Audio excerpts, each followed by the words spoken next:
And that's come back to me this week, meditating on Psalm 32. That it is an exhausting thing to pretend that we don't transgress against others. I mean, think about a time in your life where you transgressed against someone else. It can be big or it can be small.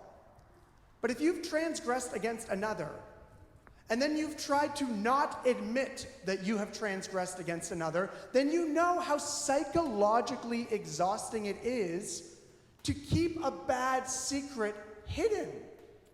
To try to pretend that you did not wrong someone who has told you that you wronged them is exhausting. To carry a secret with you, something that you know you should not be doing, that you continue to persist in, it's not just that sin is bad. Sin is bad, sure, but it's actually trying to cover, hide, excuse, defend our transgressions. That's the exhausting thing. What's interesting is that as soon as you speak the truth of your transgression, you think that everything's going to go crazy. If you've ever had to confess to someone what you did wrong, you think that your acknowledgement of guilt is going to mean that the darkness swallows you up, and there is no way you will ever get out of it again. But that's not true. That's actually a lie. Just psychologically, that is a lie. The truth is that when you finally say that true thing, everything just makes sense. Suddenly the truth of your words, the acknowledgement of your guilt, the fact that you are confessing a transgression just gets everything into the open.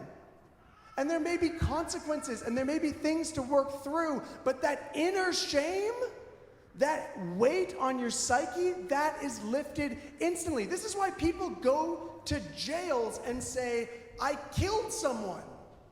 You think, I mean, this is like a weird example, and I hope not that relatable, but think about it. Think about if you killed someone and you got away with it. And then it weighed so heavy on you that one day you said, I have to go and tell the courts that I did this thing and go to jail for decades, and that would be better than the hell I'm living in having gotten away with murder. At the highest levels, we know that a guilty conscience destroys and disfigures your life, inner and outer. So why not just say it? Just say the truth. And you know what's the best thing? All is grace. All is grace. There's plenty of grace. All is a gift. When you confess, oh, I sinned, I wronged, I transgressed, God immediately forgives you. Like immediately. Your psyche just, oh, your chains are off immediately.